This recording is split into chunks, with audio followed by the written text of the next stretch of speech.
Rick Hello, Wilson. Molly. Epstein files they're like a Rorschach. They are the gift that And keeps on giving. our friend who used to work at the Daily Beast, Roger Sullenberger, Yes, has a uh very disco- fine reporter. has discovered a list. Explain what this is, because it's a little bit complicated. Roger has discovered a number of files that the DOJ tried to redact Once he once they wrote were about known to them. exist. Yes. The DOJ has decided they're going to pull them offline. Now, why I would they do this? Well, they do this in part because in these files there are confidential informant reports and other information that say that it was reported that Donald Trump had had sex with a minor child. DOJ deleted record revealing that Maxwell holds potential blackmail That over. is correct, and that's what I was getting to is as and the other part of this that I think really bothers Trump and Todd Blanche, etcetera, is that what they redacted was stuff that was given to Ghislaine Maxwell in discovery for her Right. trial, and somehow or another, Pam Bondi decided that she would pull this information offline, even though it's the hottest piece of smoke and blackmail material that you could have imagined in the hands of Ghislaine Maxwell. So Right. I just I find it fascinating that as I always find it fascinating, I guess, that the Trump folks really think that at this day and age, in what we have in the world we have that includes the internet, Right. they're going to delete something and make it magically disappear. Yeah, and I mean, it goes back to the release of these files, period, paragraph. And there was really good reporting this week in the Wall Street Journal. Josh Dawsey, who used to kill it at the Washington Yep, Post before great Jeff work this week. Yep. Bezos ruined the Washington Post, and now he works at the Wall Street Journal, which has really good reporting. And he talks about how botched the release was and how there was a lot of files that were, for example, they redacted the name Leslie Wexner because they thought Leslie might have been a woman's name. Yeah, sure, that's exactly plausible in every way, and everybody Yeah. believes that completely. That's just super, Certain super likely that somehow the captain of the world's most giant pedophile ring just mistakenly knew someone. Was she on his mahjong list or something? Get the um fuck out of here. and just for another minute on Les Wexner, he did this really long deposition last week in which his lawyer kept telling him to shut the fuck up. I believe the phrase was "I will fucking kill you if you say more than 5 words to any answer." Yeah. And Which seems he striking to me that this lawyer might have had a level of concern that an innocent man might not have had. Yeah, I mean, it definitely seemed like, and I wanna, like, talk about Les Wexner for another minute because we did this interview yesterday for the podcast with Maria Farmer.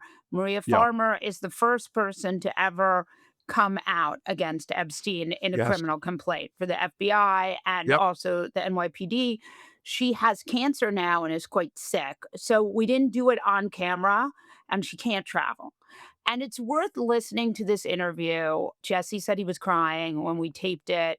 It just is the story of how these women's lives were ruined by Jeffrey and And his friends. Les and whoever else, you know.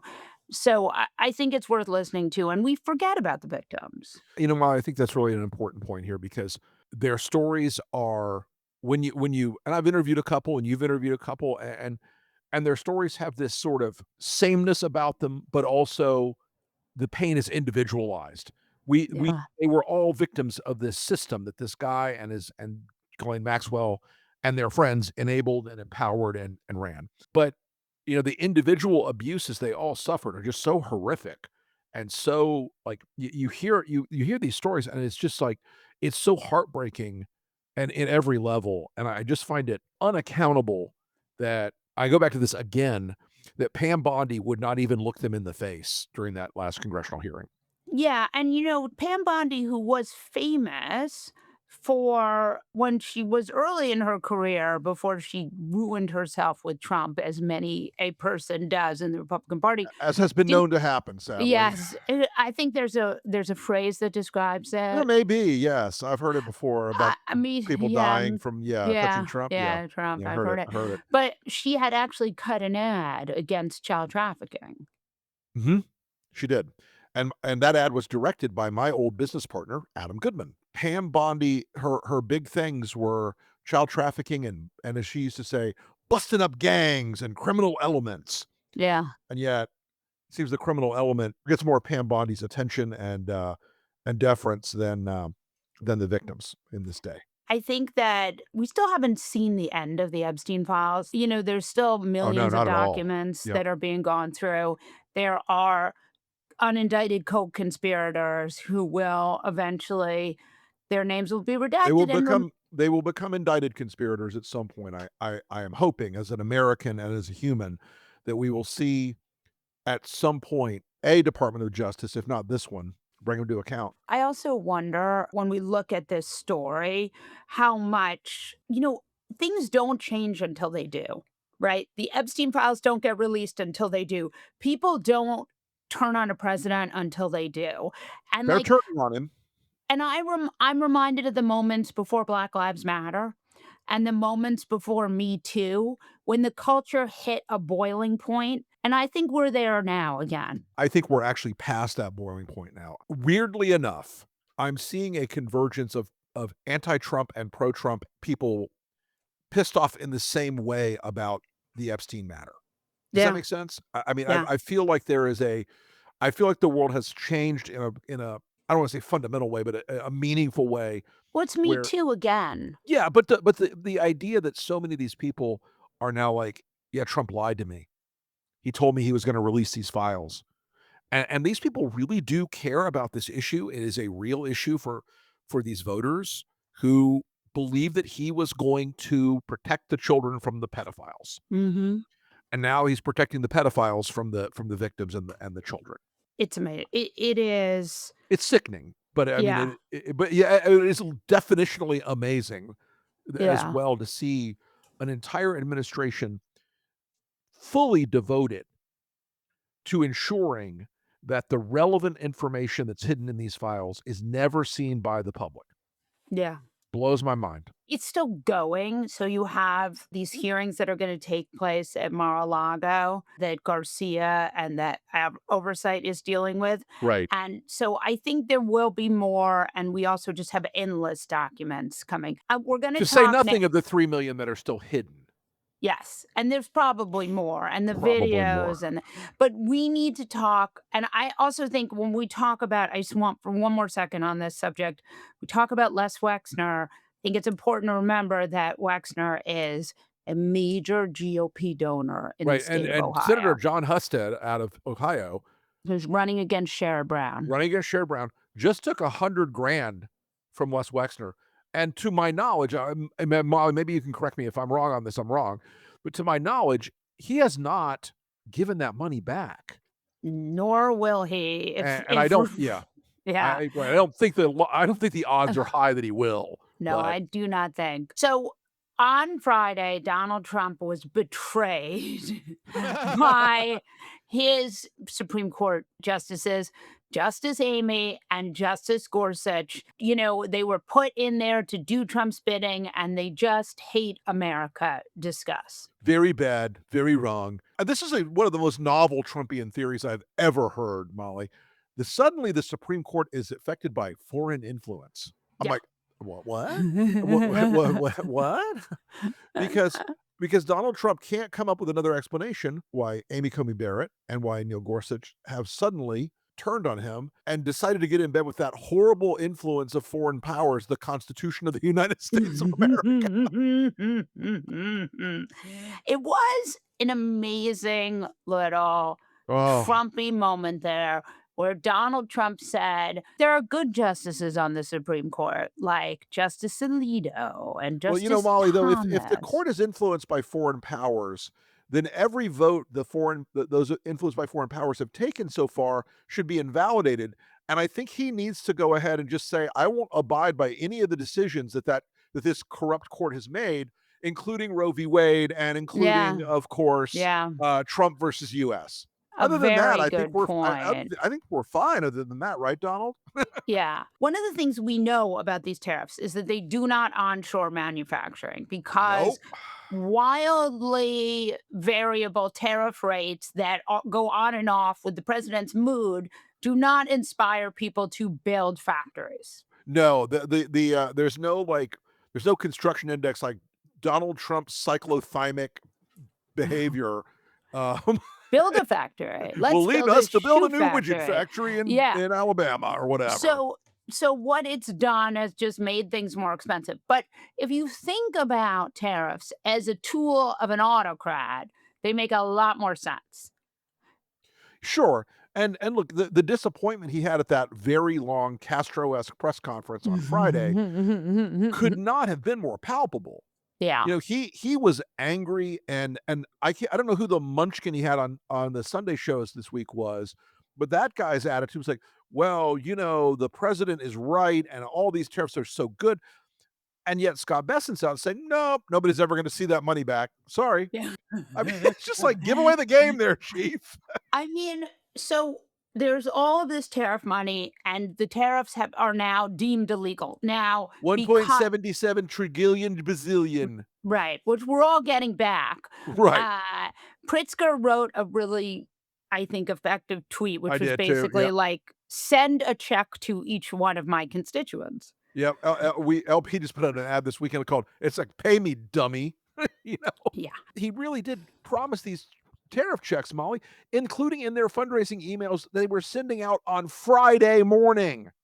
Yeah. If you think of them as the tool of an autocrat, they Yep, make a lot more sense. He got sure, mad at Switzerland, so he moved the tariff from 35 to 37 or right. 32 to 37. And then you think about Then tool uh they gave him a watch or something and he lowered it right. again and And if you think of tariffs as, and if you think of the Trump administration as a kleptocracy, and Mhm. you think of Epstein files occupant Howard Lutnick, Yep. you Business partner of Epstein, according to CBS, run by Barry Weiss, run owned by by Barry David Weiss, yeah. Ellison, Lutnick's sons have been betting, because now you can bet on anything because America is Yeah. basically Las Vegas, on these tariffs being taken off. So the Lutnick sons just made a lot of money. Those Lutnick boys sure know how to make some cash. Yeah, they seem really smart. They're like the Trump fellas. They just have Is it? a golden touch when it comes I'm to grifting kleptocracy. I'm almost embarrassed to be a nepo baby. I'm starting to think it might not be such a good look. Listen, I gotta tell you, nothing about a country where the sons of the powerful overlords are dealing in shady financial transactions. None of that scans as good news for the future of the country. My favorite part of last week was when the king of England, you may remember England, a country with a king, said that he really The thought law his, must take its course. yes, his brother was not above the law. And even like they may they're talking about the PM of the UK, Starmer. Starmer, getting in some kind of trouble because he put someone in the Epstein files Right, Peter in, Mandelson, right, wa Peter is yeah, Mandelson as an advisor, ambassador. yeah. Meanwhile, our president features prominently in And the yet he Epstein files. somehow comes out every day now and says, as if to try to magically make it real, "I'm completely exonerated. I'm innocent. I'm the one who stopped Epstein." Oh, If are you? if you think about Trump as someone who truly believes that there is a percentage of his base that only listens to him, And there and is, n- and uh, they do. Yeah, so what every time he says I'm exonerated, yeah. it works for There are a him. group of Americans who say, "Yeah, he's exonerated."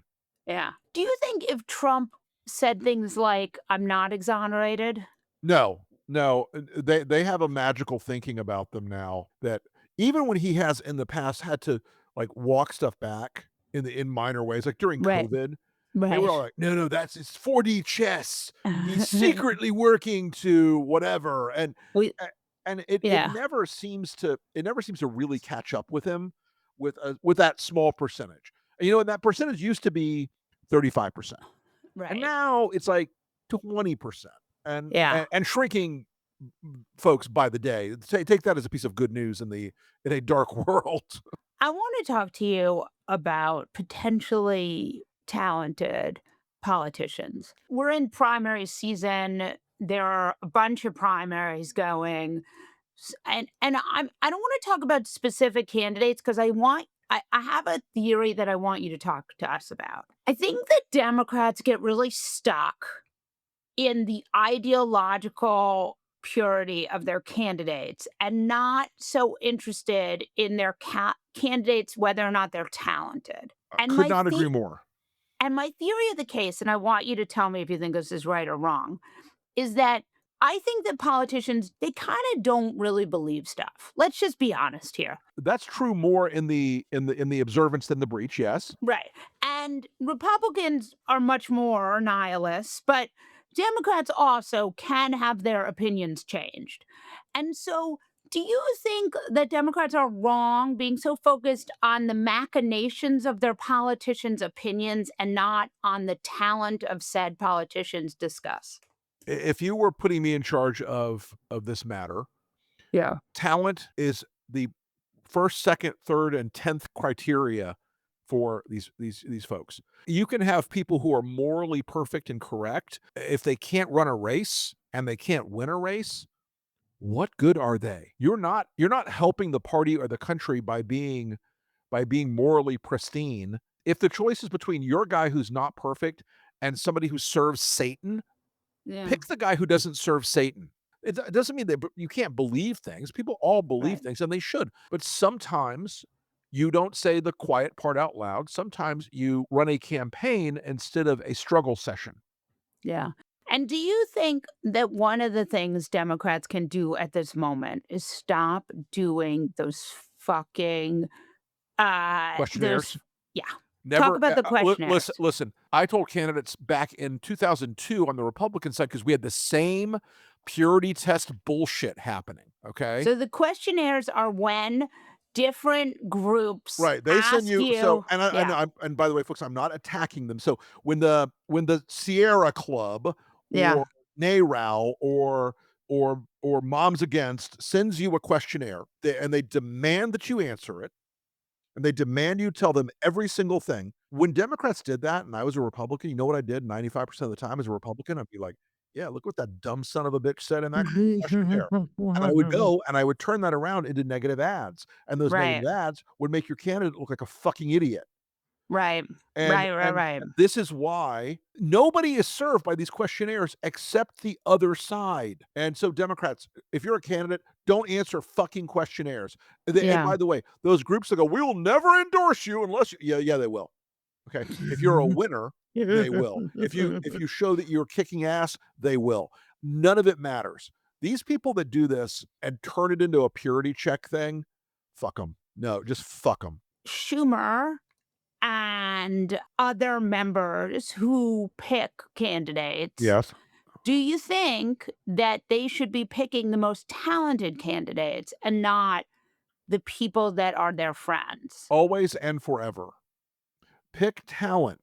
Because look, campaigns in the old days depended more on the internal game. Can this guy raise all the money from the other big guys that I know who's going to sit in a room and write $100,000 checks to the party committees and all that? Today, campaigns are increasingly being mediated by how good you are on television, how good you are on YouTube, how good you are on Instagram, how good you are on social media. And listen, there are a lot of things that Democrats would disqualify James Tallarico on. Right. In a lot of parts of this country, Democrats go, no, nope, nope, he's too close to the God stuff. I don't care for that. They would be passing on the most talented single candidate I've seen come out of the Democratic field in the last decade by an order of magnitude. And so if you're gonna pick candidates, pick them because they're good candidates. Let Yeah. them deal with the ideology crap later because most ideological things, most purity tests, again, folks, I just want to repeat this. The Republican Party has weaponized Democratic purity tests like Mm. champions, and they disqualify Democratic candidates in the minds of large percentages of voters, especially in red and purple states, based Rick on those questionnaires. Wilson, will you come back? You know I will.